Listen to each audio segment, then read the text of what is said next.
Hello, friends. Thank you so much for joining me for another episode of the Silly Guy Club podcast. My name is Ness. I am a mess. Will be your host. I'm so thankful to be here with you guys today. I'll be casting a little bit during the daytime. My husband's taking care of the kiddos. So I'm thinking this time I might try and do a little bit of interviewing. Might be fun to talk to someone other than myself. But I might have been exaggerating last episode when I said I had friends. So I'm thinking I'll find some friends on the internet. That might be cool. And then I'm going to read you a bit of a story. A nice silly story. This one is by an author that I really like called Mykle Hansen. The collection of short stories is called Rampaging Fuckers of Everything on the Shitting Planet of the Vomit Atmosphere. Very cool. I'm thinking that's going to be lots of fun. Hello, friends. Alright, we're going to be doing something a little different, maybe. Or less original, but I think it might be neat. I don't know. I don't know if any of these people are going to want to be on my podcast. Might be just me interviewing some penises. Suppose we'll see. I also realized last time I forgot to mute the microphone for you guys. So, I gotta work in this time. So let's see how it goes.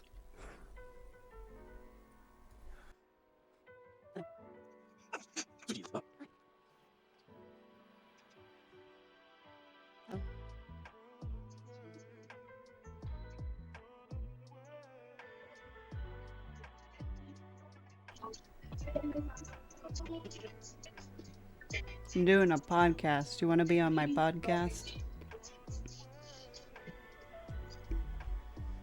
Oh, yeah, of course. Hello. I'm a comedian from Edmonton, Alberta. So I'm doing a shitty comedian podcast.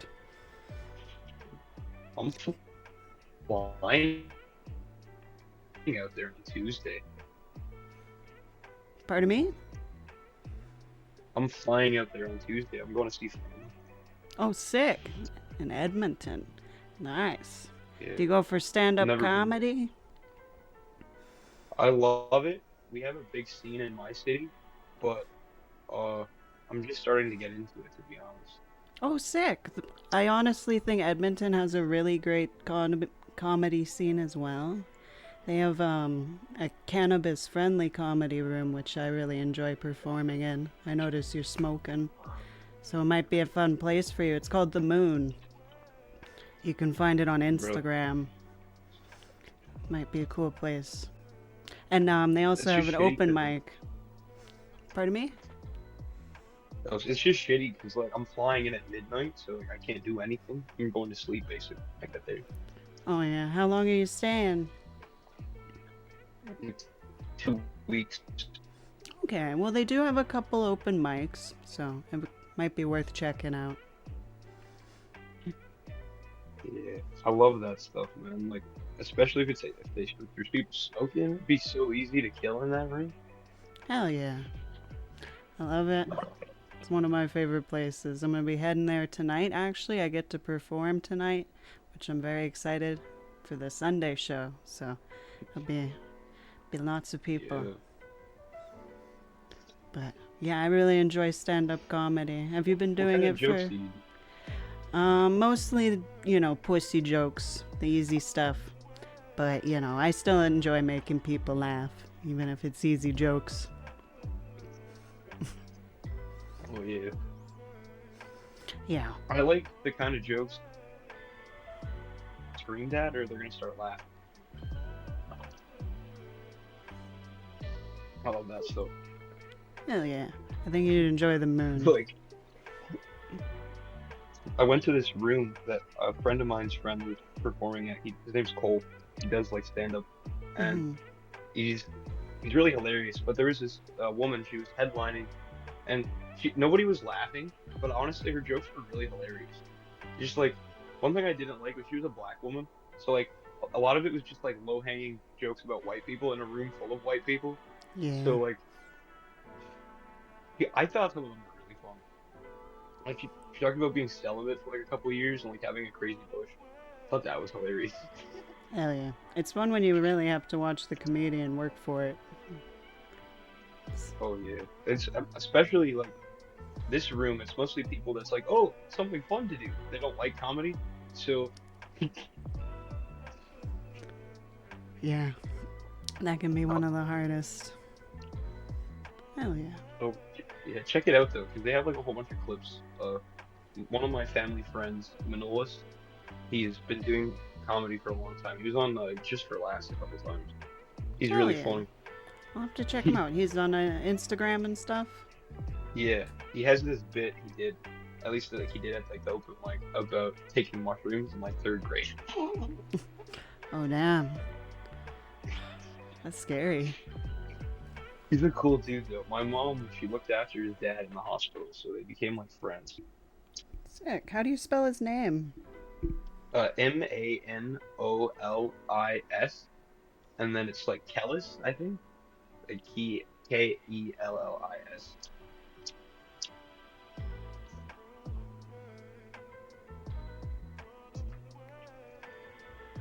Alright.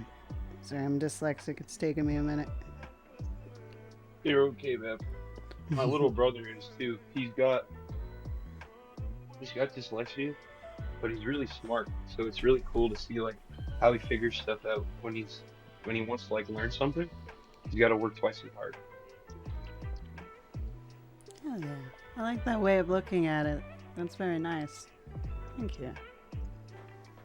Like a lot of people I've noticed, especially like working class people, they've got such a shitty attitude towards people with disabilities. I think it's shitty. Me too. It's like Hell yeah. class solidarity, man. Like, it's like, we're closer together than like that asshole who's like owns that fucking apartment building or whatever. Like, like don't be on their side. Fuck yeah. I'm really glad I ran into you. You're a really good vibe. Thank you. I like your vibe too. You seem like a really dope human. Thank you. Hell yeah. Well, well, that was a fun conversation, but my kiddo did run in. I forgot to lock the door, so I had to cut that short. My bad. All right, we'll move on to reading our nice story called The Monster Cocks.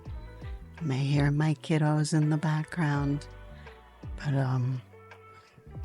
I will have the door locked so they won't hear me talking about Monster Cocks. Monster Cocks by Mykle Hansen. From rampaging fuckers of everything on the crazy shitting planet of the vomit atmosphere. Tuesday, August 5th, 2037:52 PDT 2008. Life is short, cruel, and uncertain, but this I know. I have to get a larger, longer, thicker, and more satisfying penis as soon as possible. I have male sexual problems. No sex whatsoever, for instance, is an enduring problem of mine. But I understand now that my enduring virginity is just a symptom, and the problem lies elsewhere. I get it now, what it's all about, but the knowledge came slowly. It took a lifetime of lying to myself about the secret importance of so-called chivalry and sensitivity and being special and different and waiting alone and jerking off, which is actually kind of difficult for me. Not at all like it is for Rod Girder star of the original Monster Cocks and narrator slash producer of Monster Cocks 2 through 9, all of which I own, all of which I have watched alone in my hiding places, all of which are available for immediate download from www.monstercocks.com, all of which describe an existence the exact opposite of mine. We live in a futuristic wonder world where a larger, longer, thicker, more satisfying penis is available for immediate download. So why should I stew in my sexual problems? The old me used to try to jerk off while watching Rod Girder swing around his monster cock on laptop DVD, play the piano with it, lasso vaginas with it. The old me imagined I was lightning Rod Girder while imagining Rod Girder's co-stars Andrea Asbury and Lana Leeson has duplicate copies of Angela Fine from Payroll, who is 6 feet tall and has skin like milkshakes and huge, delicious-looking breasts, who wears a side slit skirt and heels around the second floor and is so totally sexy and totally nice at the same time. And old me would imagine her moaning in a lust-crazed version of her sweet, gentle voice about how big and satisfying and adequate of a penis I have, smiling at me, feeling for me what I feel for her, then closing her eyes and riding out one of the screaming, squirting, squeezing, hair-bending 5-minute orgasms that Rod Girder Productions claims as their unique selling point. That's what the old me used to fantasize about doing, as recently as earlier today. And then, right after the old me finally achieved one frustrating little mouse sneeze of an orgasm, but before he wiped himself clean and reactivated the card key and unlocked the door of the offline backup vault and returned to the trouble center, after the fantasy and the shame and the desire annihilated one another in their mutual impossibility, leaving a little puff of bitter smoke and burnt flesh at the spot in the old me's brain where rogue neurons of hope once dimly fired. But just before the old me trod a long circuit of shame back to my post in the trouble center, through the drink snack shuffleboard court, through the marketing communications weightlifting area, and past the ladies' room, in the sad and perhaps creepy hope of accidentally bumping into Angela Fine, literally or figuratively, in the halls. Between then and then, the old me used to shed exactly 1 and 1.5 tears from each eye, for a total of 3. The first tear was for myself, because I am so pathetic and small and weak and ashamed. I am also pale and pasty and scrawny, though better to be skeletally thin than morbidly obese, like IT supervisor Greg Lotz. But Greg is shameless in his slovenly fat decrepitude. He slaps out a caffeine-driven disco rhythm on his breasts and thighs like a feisty manatee as he clomps down the halls, disgusting and terrifying to the conspicuously fit and healthy non-IT employees of our international sportswear company. While the old me knew far too well what his problems were and struggled constantly to hide, to become invisible, the second tier was for Angela Fine, because she is beautiful and pure and nice, and staples pictures of kittens to the pay envelopes of the entire IT department every Friday, because she believes that the little things count. If I were her lover, I would be the most dedicated, kind, brave, understanding, sensitive lover any woman ever had. I would give her cunnilingus every morning and fix her car and rub her back and change all the light bulbs in her house on a regular schedule before any of them ever actually burnt out. And I would defend her home from thieves, and her heart from loneliness, and her body from violence, and her laptop from viruses and unstable Microsoft updates. because that is what a beautiful, perfect creature of Angela Fine's caliber, a caliber of one a class unto herself, deserves. But Angela Fine does not get what she deserves. Instead, Angela gets one, a brand new pair of wide-rimmed glasses, slightly tinted, not nearly as flattering or sexy as the small black-rimmed librarian glasses she used to wear, yet still gorgeous in context and incredibly lucky to be on her face, with which, aided by mascara, she disguises a swollen black eye, and two, a small, perfectly round scab just beneath and behind her right ear, approximately 8 millimeters in diameter, a kind of scab the old me knows well from his awful childhood, the kind of scab you get when your sadistic, abusive boyfriend or stepfather stabs you with a cigarette as punishment. I am a keen observer in general, and a particularly keen observer of Angela Fine.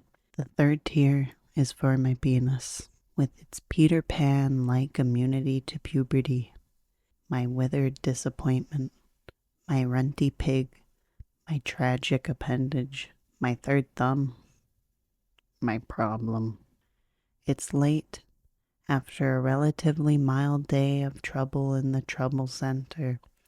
87 tickets closed, 93 open.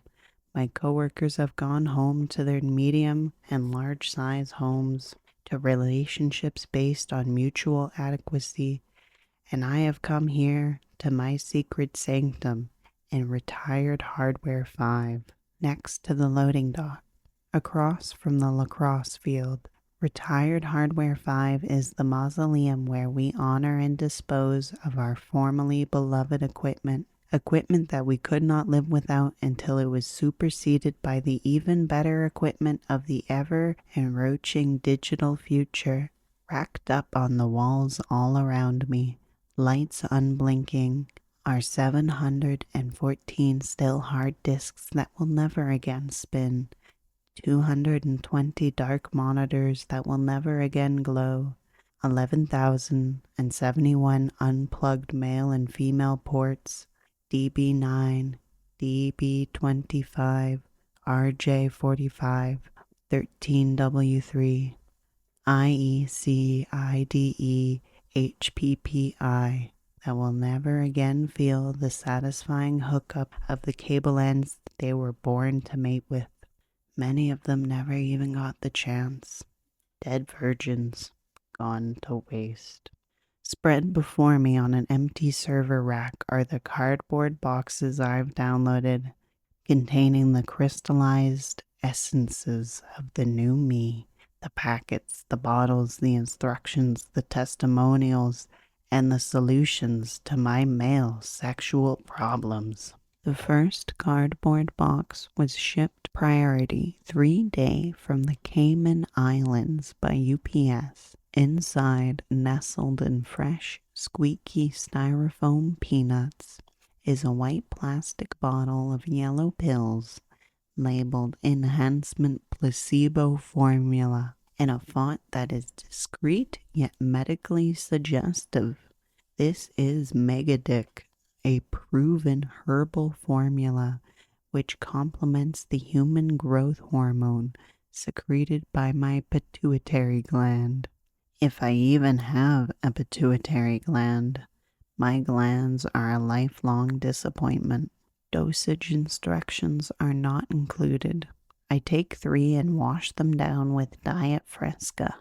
The second cardboard box, liberally stamped Rush with smeary red ink, was shipped 2-day express by FedEx from the Cayman Islands.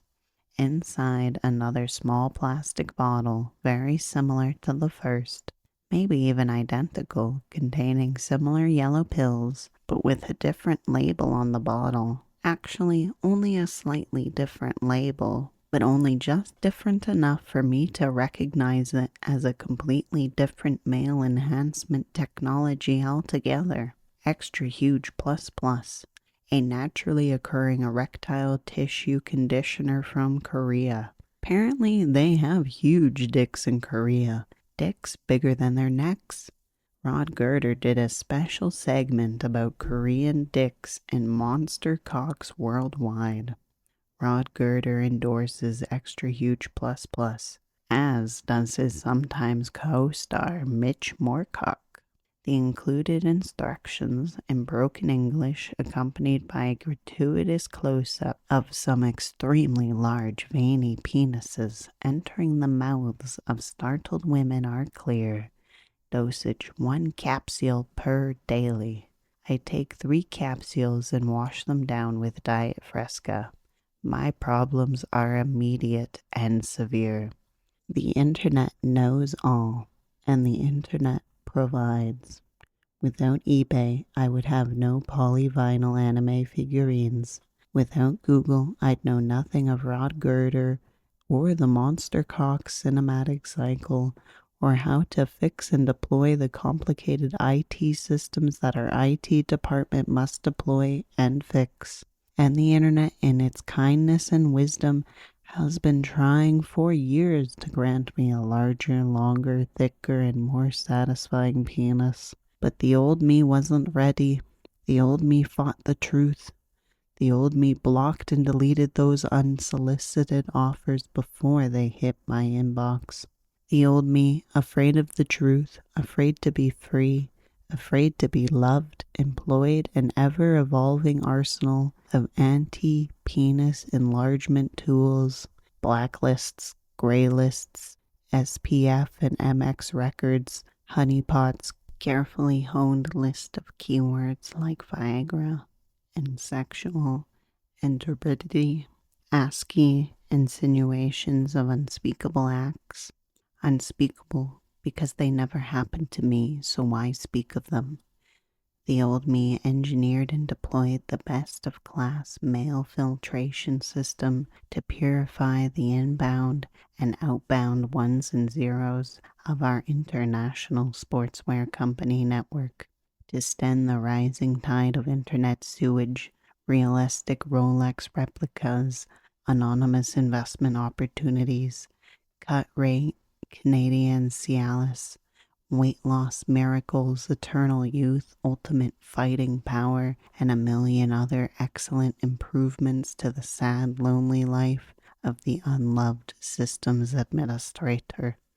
Every morning for 4 years, 3 months, and 11 days, the old me said no and flushed away the internet's fecal onslaught with one bitter keystroke.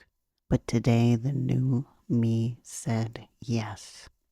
In the third cardboard box, shipped Priority 1 by DHL from Moldova, is a Ziploc bag containing 6 smaller Ziploc bags, each of which contains 1 day's pharmaceutically impregnated Wonder Cum Plus patch. To achieve maximum results, I am to apply this patch to my penis in the direction of preferred growth before I go to sleep each night. As I sleep, my penis will busy itself with self-improvement, and in the morning I can remove it, or optionally move it to my scrotum and enjoy it for the rest of the workday. After 6 days, effects should be noticeable and pronounced, or I am entitled to request a full refund.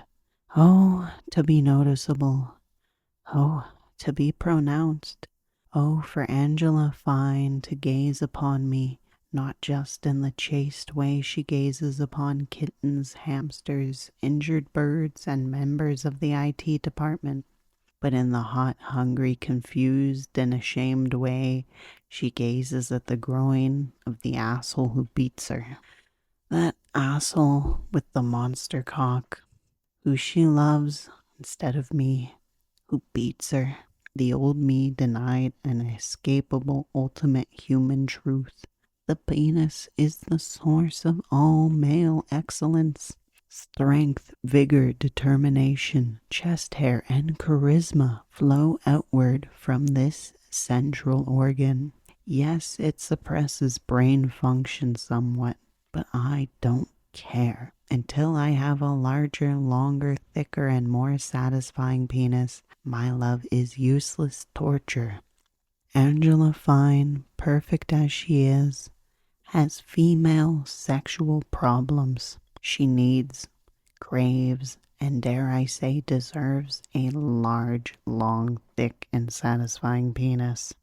As a woman, a sexual being, an earth goddess, this is her birthright and her handicap. Women, I once denied, but now admit, are hypnotized by large concentrations of erectile tissue.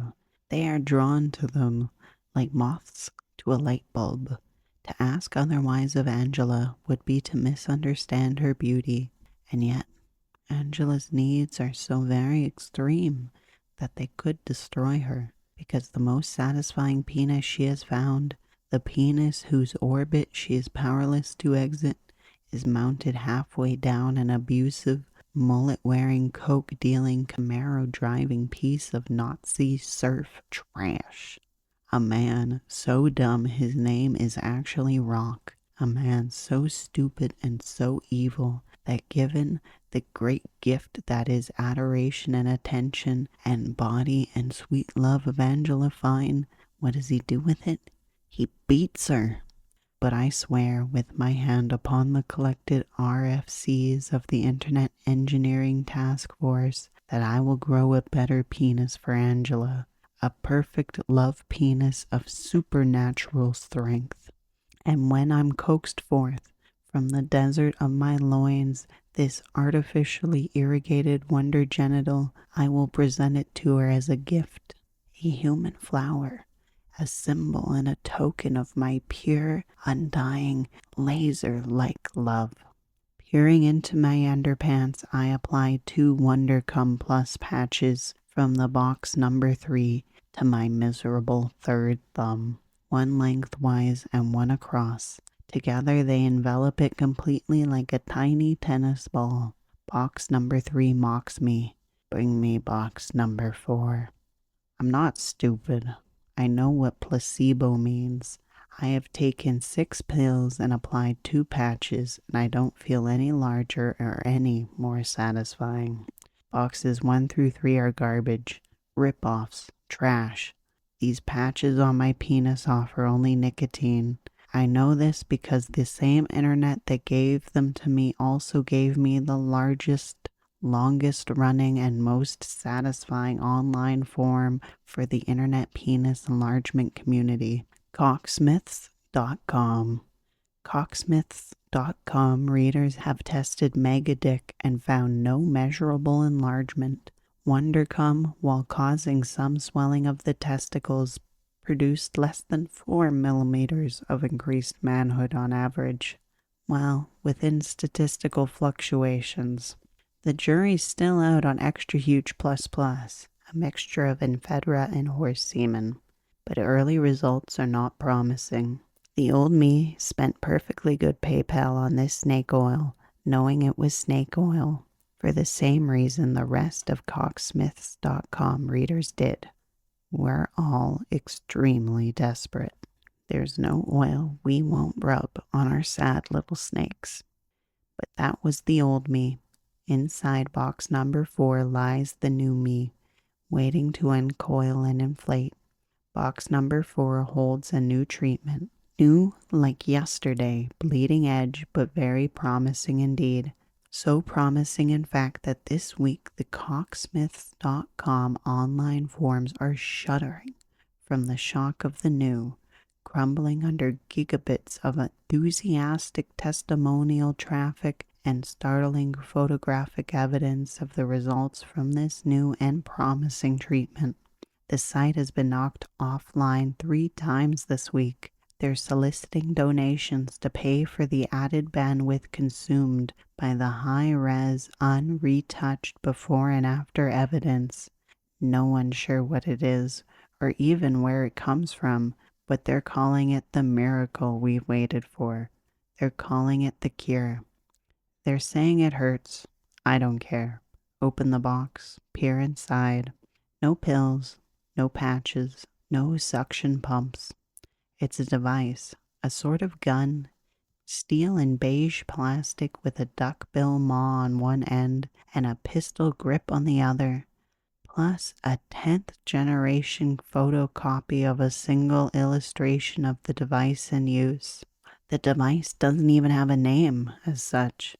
It's available through a single non-English website with an unlisted IP address, shipped from somewhere in Southeast Asia, but online they're calling it the Monsterizer. The Monsterizer implants subcutaneously in the target organ a tiny gold pellet, which mysteriously just works. Just how it works, we don't know yet. It's too new. The cocksmiths.com forums, when not offline, are abuzz with theories. Newbie members like Dick Cheney think it's a targeted hormonal release, like some kind of steroid. But more experienced cocksmiths point out that these things have been tried and don't work except for side effects.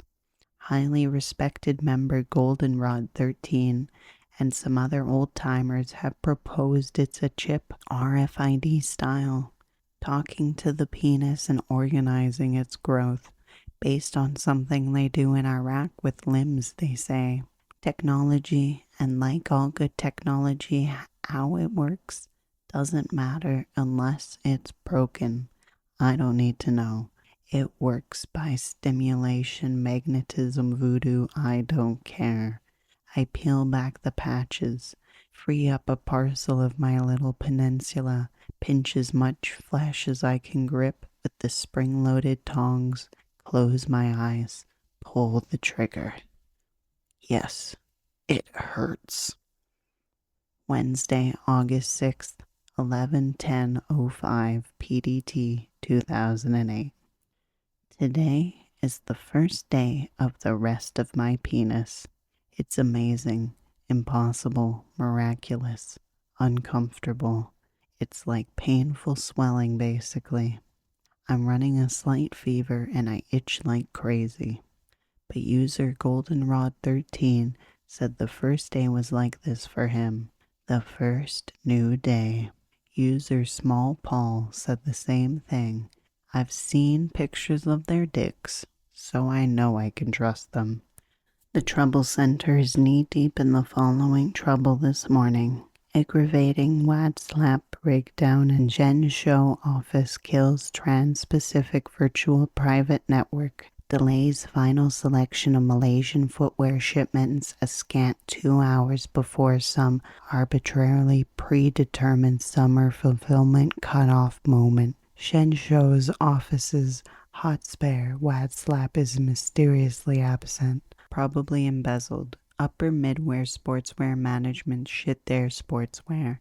Demand immediate solutions to impossible problems. Blood, sweat, spit, baling wire, bales of cash, helicopter full of replacement wad slabs airdropped over Zhengzhou. Time travel, human sacrifices, whatever we caught, just do it. While IT panic builds, I calmly peruse the logs. A bitter incontinental spat has broken out between two wad slaps concerning whose turn it is to shift the transmission window. Zhengzhou calls Virginia out of sync. Virginia calls Zhengzhou non-compliant. Every 17 seconds they scream at each other, break up, retrain, bicker, scream some more. While Greg Lotz oozes the pale gelatin sweat of stress and barks through the phone at Zhengzhou in a pigeon of swear words and TLAs, which we both know Zhengzhou doesn't croak, and the net ops grunts and the Chad squad try desperately to look busy, and upper mid-management sharpen their axe outside the Trouble Center doors. Your humble sysadmin 1. Quietly determines that the wad slap manufacturer released a patch this morning. 2. Theorizes that Zhengzhou may have promptly installed that patch, particularly after last week's pigeon and TLA tirade from Greg Lott's prompt patch installation. 3. Remote installs the same patch on the matching wad slaps in Virginia and reboots. Instantly the warring wad slaps come to their senses, renew their marital vows, and engage in immediate hot data coitus. Several hundred iterations of the same footwear order march in single file across the virtual private urethra of their love, and 15 minutes later it's Shenshou's problem. I did that with my new penis. The old me would have panicked, hidden, perhaps wept when middle upper sportswear manager Phil Tong burst into the trouble center, his morning coffee running down his tie, clutching an ink-stained printout, calling the IT department clueless trolls, and dialing our manager's on his iPhone. The new me didn't even blink. Phil Tong, I'm guessing, has a very small penis.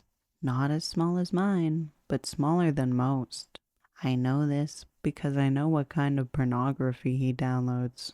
We have the same tastes.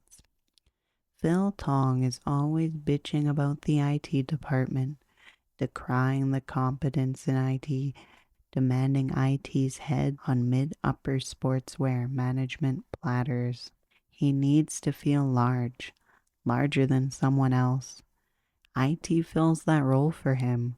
We are a department of the kind of people who fill that role. Greg Lotz, Chad Day, Chad Wankel, Grunt number 1 and Grunt number 2, misfits, nerds, social failures, information technology professionals. We wipe the asses of machines so we won't have to talk to people. Phil Tong threatens us because we don't fight back. 37 minutes and 15 seconds ago, I scooped up a virulent sample of child pornography from the external spam stream and installed it on Phil Tong's laptop. For 11 minutes and 30 seconds, I strategized how best to anonymously notify human resources of how Phil uses company hardware to pursue his dangerous perversion. But then I relented. My new penis is a forgiving penis. One day it will crush Phil Tong's penis. For now, let them live together in peace. For now, let Greg Lotz issue a technical debriefing to a grateful but still panicky boardroom while I visit the executive soccer/rugby changing booth for the third time today to adore my beautiful new penis in the full-length mirror. Wednesday, August 6th, 12:23:40 PDT 2008.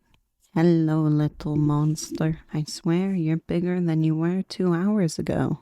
Once you were a thumb, now you are a big fat toe. Long and red and laced with busy veins. A toe to kick someone's ass with. Right where your knuckle would be is a hot white raised bump where the subcutaneous gold seed works its magic. Your fingertip is a swelling hot red bulb, a rare desert flower now blooming for the first time in 30 years. Rooted beneath your soft curly undergrowth is Jack Stalker, a guy who needs to get a grip. This could all go wrong, Jack. This could be a localized infection disguised as male enhancement, a crippling injury, a ripoff. If that happens, you will want to kill yourself, Jack. It will be the straw that broke the tiny camel.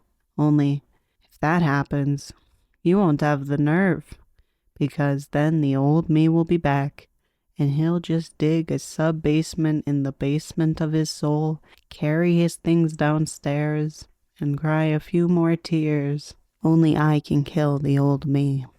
Phil Tong is waiting outside the executive soccer/rugby changing booth. He glares disapprovingly at me.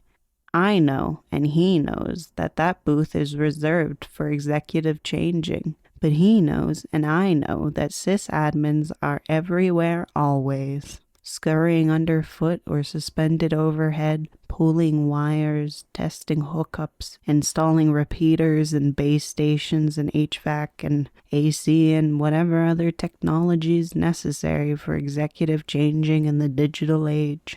Make things work, Phil Tong and his management ilk need us to do these things, though they hate that they do. What's the story, Jack? Demands Phil Tong impatiently. Stalking someone? He puts 2 fingers against his temple to massage the constant headache that I and my other coworkers give him. I'm done just tying down some D-links. It's all yours. D-links? Yes, in the crawl space. They were dangling. Is that what you do all day? He snidely demands, surely expecting me to whimper or run away. I do neither. In truth, Phil Tong hasn't a clue what we do all day. Doesn't know what a D-link is, so I could say yes or no or 1100, and it would all be rot 13 to him. But before I can deliver more than a shrug, he rolls his eyes, shoves past me, and shuts the door.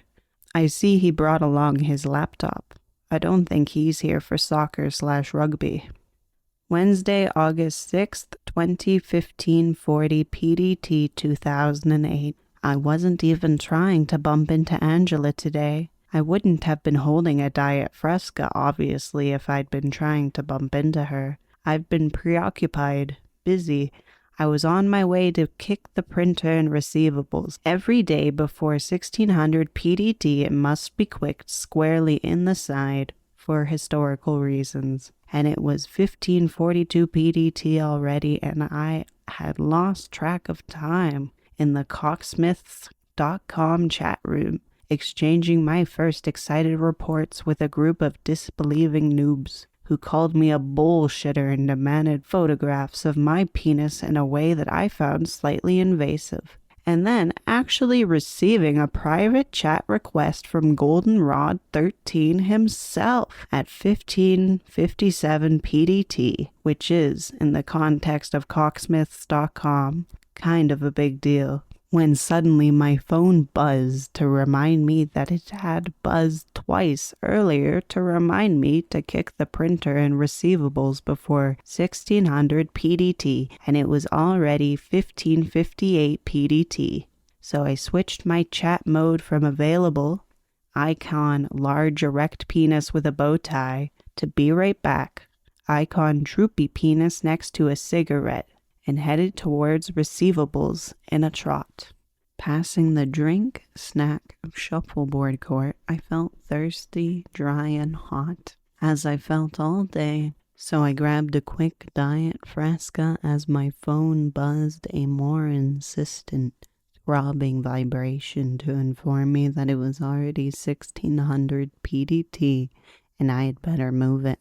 And the friction of my jeans as I ran toward receivables with the drink in my hand, plus the itching of my new penis, plus the vibration of the phone in my pocket, suddenly all at once it started to well up and grip me in a crazy combined feeling of, well, being and energy and strength, and I just ran faster and felt it surging stronger, and I closed my eyes and I turned the corner and crashed right into Angela Fine as electricity gripped my knees and strange hot juice erupted into my underwear as I spilled Diet Fresca all over her and her paperwork as she spilled her paperwork and coffee all over me and my penis as we tumbled to the floor together in one glorious, disgusting, humiliating pileup of orgasm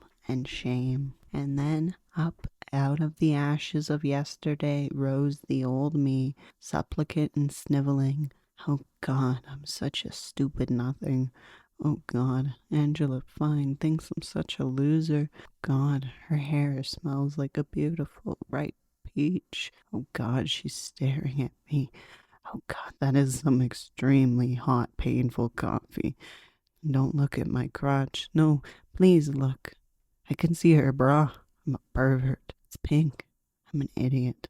Did we just have sex? Am I on fire? This pleasure? This pain? Angela Fine grasped my shoulders as we struggled to our feet together, Diet Fresca dripping off her wide-rimmed glasses. She stared with great concern and concentration directly at the site where my large, long, thick, satisfying penis will soon spring forth for her. Oh gosh, Jack, are you okay? I'm so sorry. I don't know how I did that. No, it's me. I'm sorry. I'm stupid. Ow, hi. Oh no. She bit her finger in concern. Go pour some water on it. No, I gotta go kick the printer. It's okay. I'm hot. You're hot too. Hi, Angela. Jack, this could be serious, like the lady at McDonald's. Her face, a perfect circle of sweetness and worry, and right there I fell in love with her a second time. Superimposed on the love I already felt, doubled down. All the world's goodness shines out of Angela Fine's brown eyes. I'm just so sorry, she said. I gotta go, I said.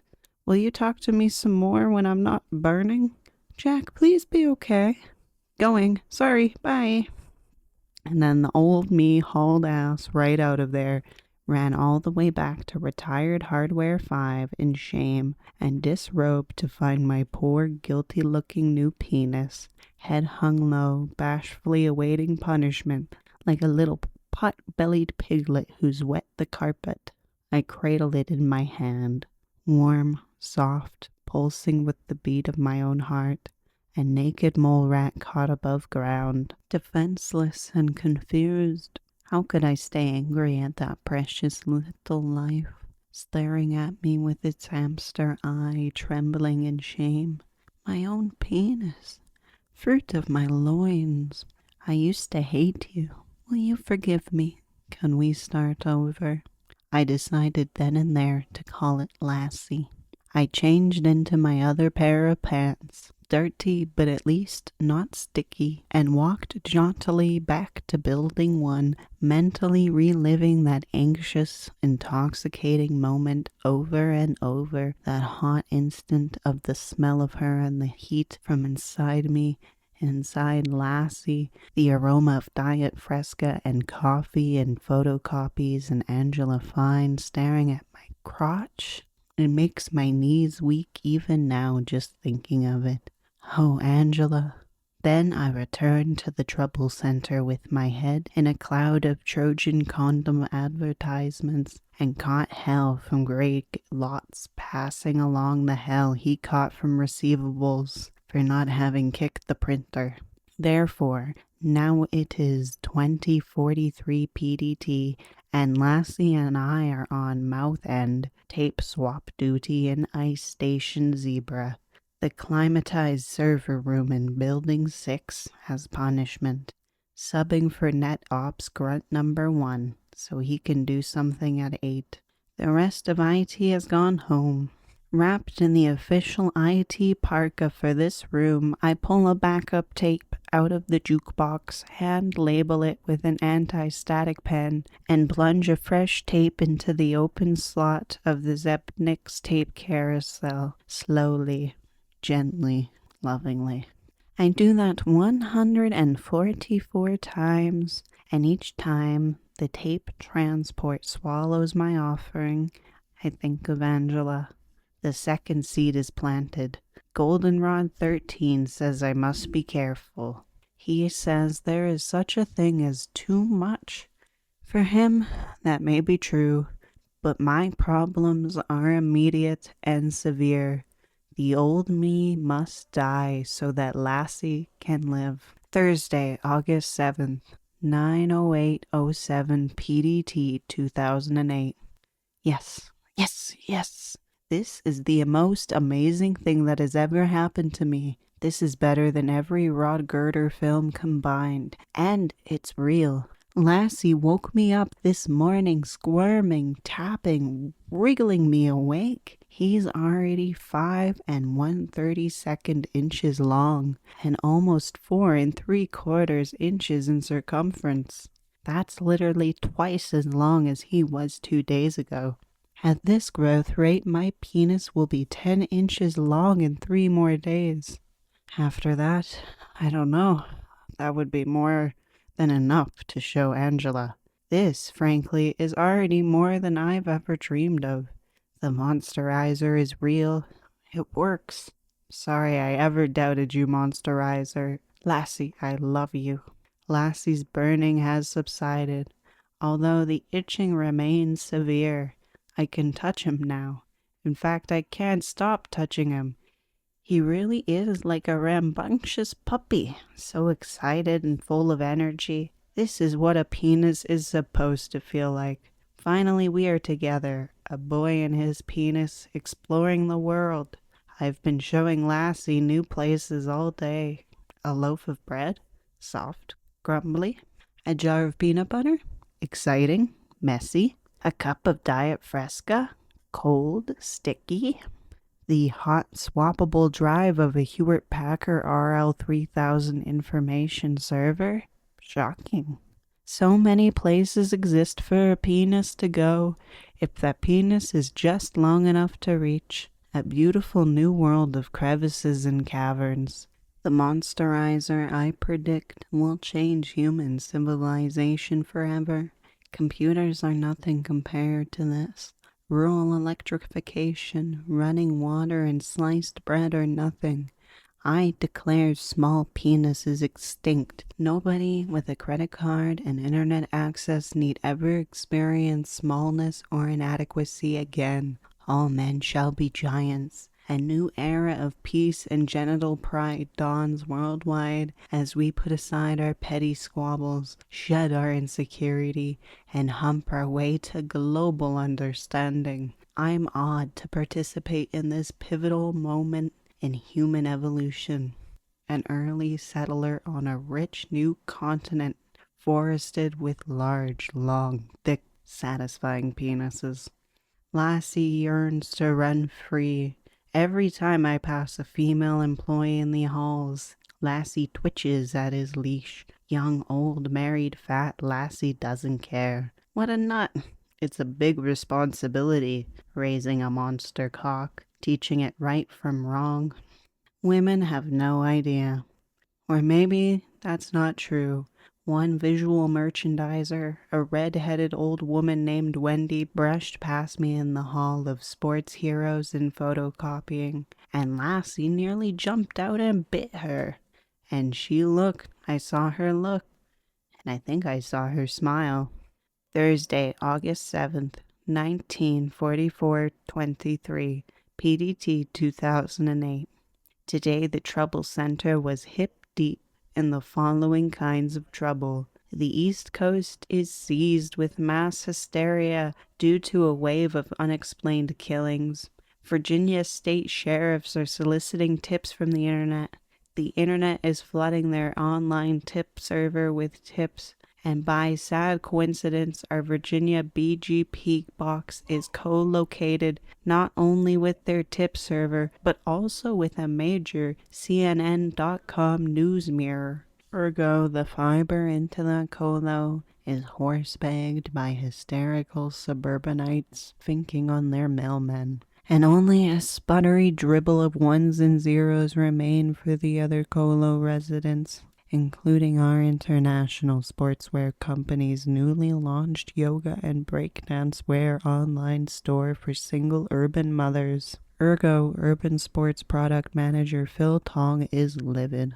What else is new? Dollars, he says, are dropping on the floor in Virginia, and we in IT, he says, have our heads up our asses. And also today the internet caught a cold. Spam and virus counts just doubled overnight everywhere. That's both scary and amazing. It's as if every asshole in the world suddenly sprouted a new asshole. Some new cabal of sleazy hackers has announced their arrival. Some shift in the Russian cyber mafia power structure has admitted fresh players into the game of viruses and spam, and they are busy beavers. Everything is slow. Everything is late. Many things are offline. Cocksmiths.com, for example, but also our main corporate website and 2 of our BTB sites. But they'll come back when the storm passes. My spam filter is holding. The firewall is strong.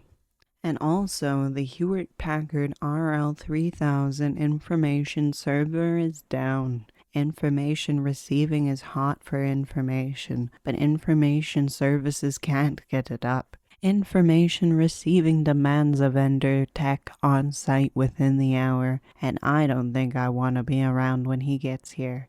Silly lassie. And more backhoes, dead drives, interruptions in the interruptible power supply, managers who cannot grasp a spreadsheet no matter how wide it is spread, trouble, trouble, trouble, solve, solve, solve. 72 tickets closed today, 137 open, it never ends. As long as there are things and idiots, idiots will break things. But I don't mind, and neither does Lassie. We got each other, and we've got the future. Stiff black hair is sprouting on my chest. I feel my pores clearing. I feel my voice deepening, my mane thickening. Energy and power and strength are coursing through me. I grow steadily. Is it normal for a penis to jump around so much?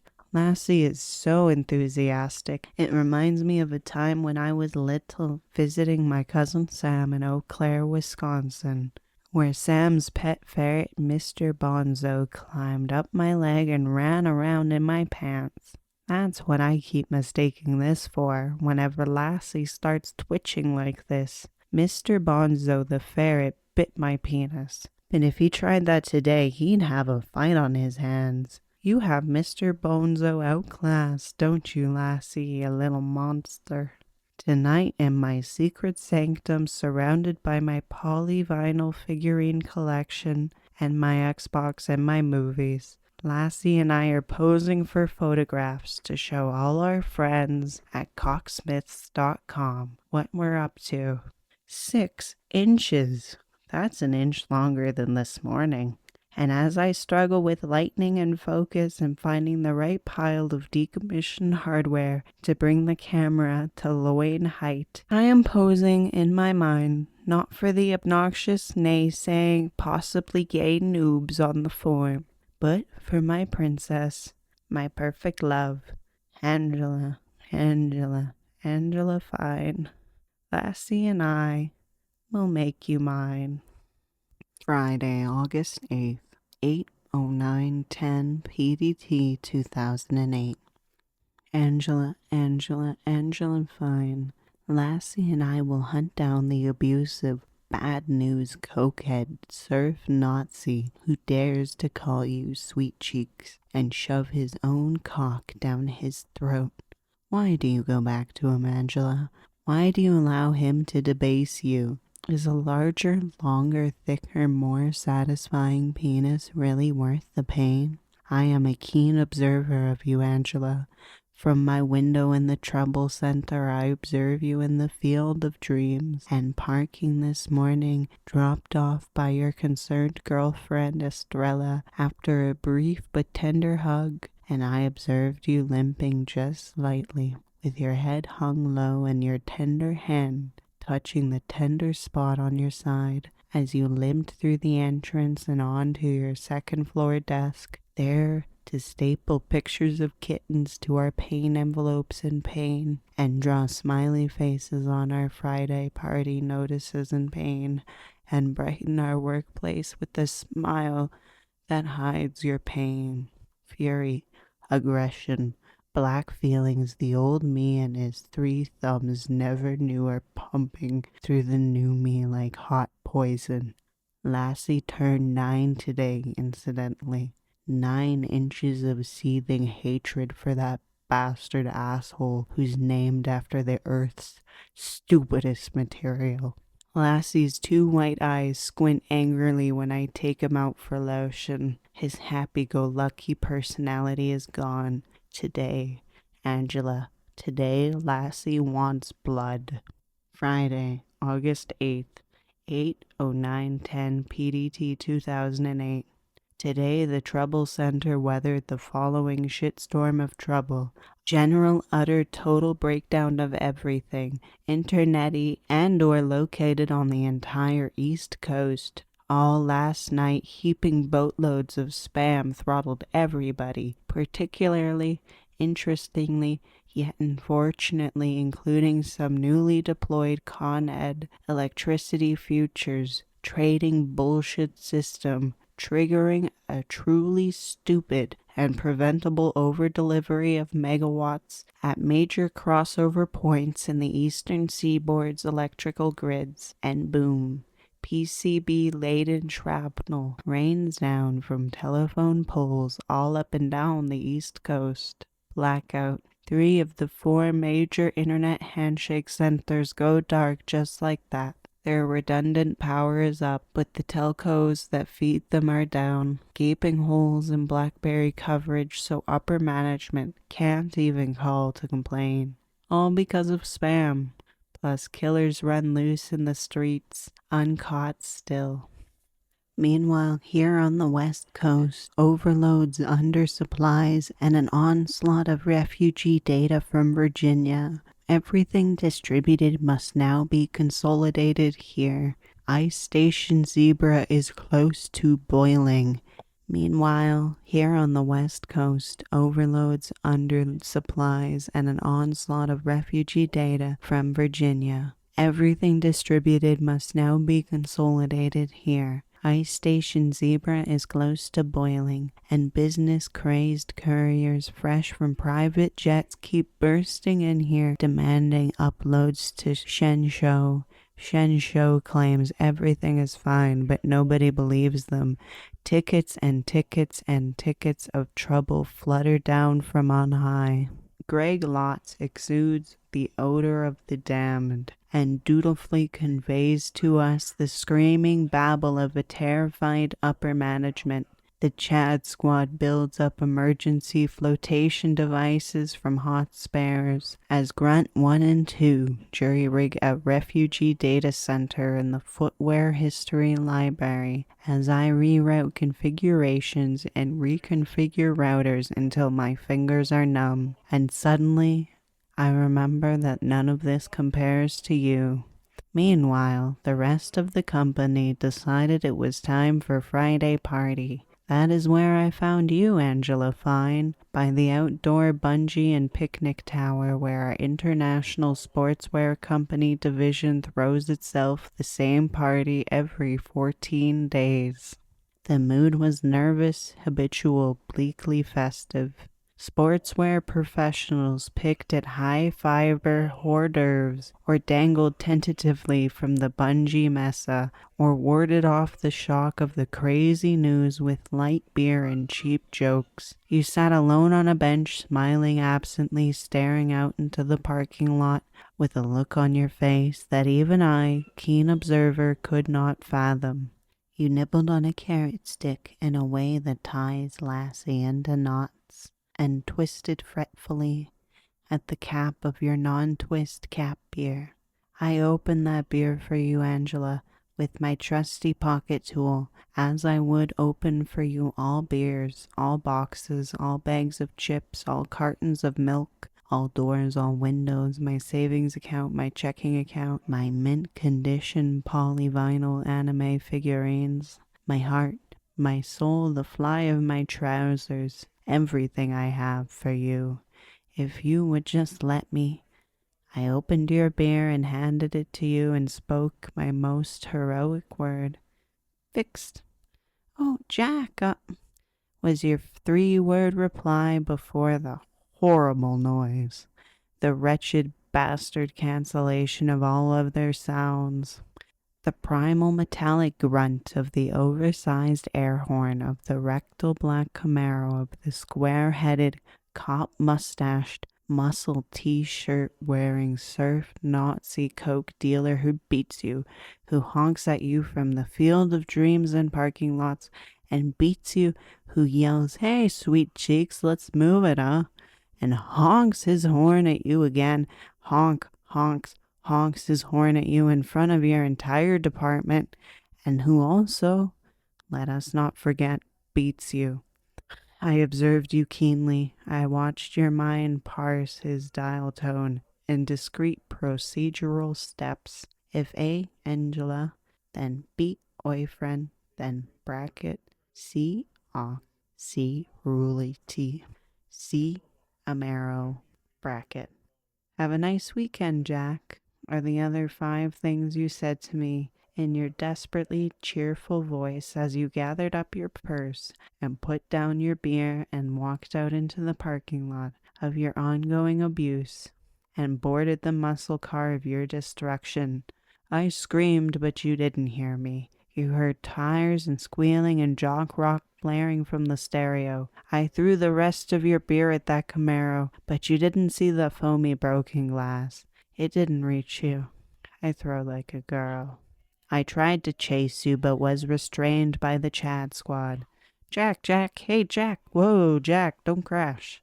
I couldn't form words, only angry moans and spittle in my throat, as a cloud of uncombusted Camaro exhaust blew back over me like piss. You're crashing, Jack, reboot, pleaded Chad D. Here, eat chips, begged Chad W. Salty goodness, drink Fresca. Stabilize, stabilize. Chad and Chad sat me down and fed me and watched me and held my hand, addressing my malfunction, while the iron bands of hatred around my head and my penis slowly loosened and fell away. Sorry guys, inappropriate freak out, sorry. Fuck of a day, man, said Chad D. Too many tickets, too much trouble. Saturday, August 9th, 002311, PDT 2008. We stayed late, clearing up the mess, dumping the files, flushing the routes, stabilizing the patient. The patient will live. The internet? I'm not so sure. This is the worst storm ever. Easily, but all over the world, sysadmins and NOC workers, IT professionals all, are laying hands upon the internet, massaging it, keeping it up. The porn, as we say, must flow. Today, 61% of legitimate internet traffic is pornography. That's just the pornographers who pay their bills and attend trade conferences and have customer relations managers. Their explicit depictions of sexual acts are legitimate, solicited traffic. To a significant degree, pornography subsidizes all other internet packets. But as of today, legitimate solicited traffic is down to just over 31% of overall packets. The rest is spam. At the climax of the 20th century, humankind pooled billions of dollars and millions of hours into genius engineer sweat in the unprecedented spirit of cooperation and market freedom to create the capstone of human progress we call the internet, a vast, intelligent, self-healing network of digitized ideas, speaking directly to all mankind, connecting us all to one another at the speed of thought. And the internet, in gratitude, constantly and tactlessly urges all humankind to enlarge its penises, enhance its breasts, lose its unsightly fat, attach vibrating pleasure toys to its genitals, ingest all kinds of drugs, and gaze endlessly into the bottomless pool of explicit multimedia pansexual exploitation, the greatest horde of pornography that has ever existed. Maybe the internet is hot for us. Maybe it wants our monster cocks. I got home sometime after midnight. Chad and Chad offered to give me a lift. It was hard to convince them I'd rather ride my bicycle. I took a long shower at the Mark Spitz Pool Sauna Conference Cluster, waiting for them to give up on me. When I came out, I didn't see them, but to be safe, I got on my bike and rode out Victory Drive, down Victory Circle, left on Victory Expressway, left on Sportsmanship Boulevard, up the unused multi-use path, and back to Retired Hardware 5, where I slipped through the deactivated fire exit unseen. I live at work, why not? Work is my life. Retired Hardware 5 is storage enough for me, my movies, my collection, and my Lassie. Lassie is happy here, I think. It's a dark, quiet place, just like my pants. And all this retired hardware that once blinked and beeped and toiled for us and told us everything it knew, I don't know. I just feel it deserves to be remembered, kept company, honored somehow. I still find it beautiful. I used to have an apartment, but I never went there. And then I got a little too overextended into polyvinyl figurines, a bit maxed out. I stopped paying the rent and I stopped going home, and life has hardly changed in the 6 months since. I'm burnt out. Today's anger and hatred and tension are just a few loose embers knocking around the ash pit of my heart. I want sleep, but Lassie won't let me. Lassie wants to play. I can't, I protest, but Lassie insists. Poor Lassie.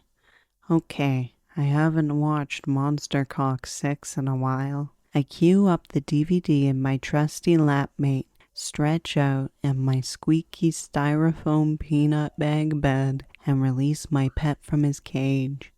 Lassie, you startled me. You're so huge. You've been busy. You're really on your way to monster cock status. Rod Girder would be proud of you. So heavy, so thick. How long? 11? No, that can't be right. 11! That's enormous. The implications. I'm reeling. I think you've made it to the top 10th, to the top 20th maybe, of all penis measurements worldwide. I really wish cocksmiths.com would come back up. People really need to meet you. You need to come out and shine.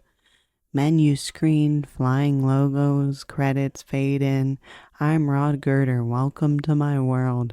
Blah blah blah, ass is a swimming pool, more blah blah blah. Lana Leeson raises an eyebrow, a brief attempt at acting as she slips off Rod's loose-fitting trousers and gets slapped in the face by his half-hard meat. Suck, suck, suck, etc. Yawn. Lana Leeson is slightly cross-eyed. She's a big fake. She bleaches her eyebrows in a way that's so slutty it's revolting. She looks nothing like Angela Fine. No porn star comes close. I start to rub some lotion on Lassie anyway, but he rears up and wiggles away from me, peering at me with his two little white eyes. Sometimes he looks like a real snake, a scary cobra, but he's not scary, he's my Lassie. Come here, Lassie, you like this stuff. It soothes the itch. Lassie doesn't want that. Lassie wants something else. What is it, Lassie? What's the trouble? What do you want? No. Sorry, Lassie. No. No monsterizer tonight. Lassie, listen to me. You are so big. Epic you are. And growing still. I'm proud of you. But frankly, I don't know how much more you're going to grow even without another monsterization. I've been thinking about this, and I've decided we need to wait, Lassie. Oh, fucking hell, Lassie. Stop doing this to me. I said no. What is sexy about the monsterizer? The monsterizer hurts, Lassie. It makes you red and itchy. You don't want that. I don't want that. I don't want... Lassie, please. You know, come to think of it, yes, I do want it. I really want it. Severely and immediately. In fact, I have absolutely, positively, 100% for sure got to stick my big new cock in that monsterizer this fucking minute. Right now. Oh yeah. Oh baby, it's on. Rod Girder is flipping Lana Leeson over on the poolside recliner, and I'm tearing through the disorganized debris on the concrete floor by my beanbag. Where is it? Shit. Where did I put it? Where's the monsterizer? Shit. What's that, Lassie? Where are you pointing? Under the beanbag? Yes, the fucking monsterizer. Good boy. Come here, baby. Oh, God. I need to feel my Lassie in the cold, hard metal jaws of that thing. Yes! It's plastic pistol grip. Oh yeah, it's a tight squeeze. Ow. Because we're so big. Ow. Oh yeah. Ow. Yeah. The teeth. Ow, ow, ow. It's coming, Lassie. Hang on. Here it comes.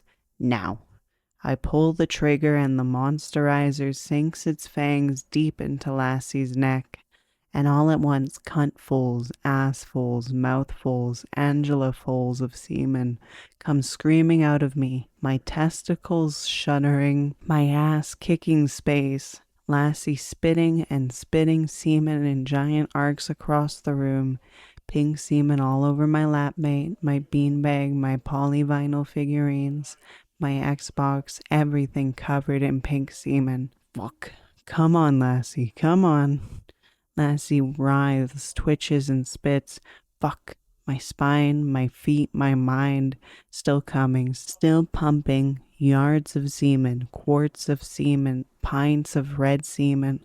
Oh, ride it, Lassie. Squeeze it, push it. Good boy, Lassie. Don't stop. Don't let it go. I'm spinning. I'm falling. I'm floating. I'm coming. I'm bleeding. Oh God, bloody red semen all over me. Yes, I'm passing out. I'm dying. I'm dying so good. Oh, Lassie. Oh dear. I never knew it could be so fucking good. Keep going, Lassie. Run. Get Angela.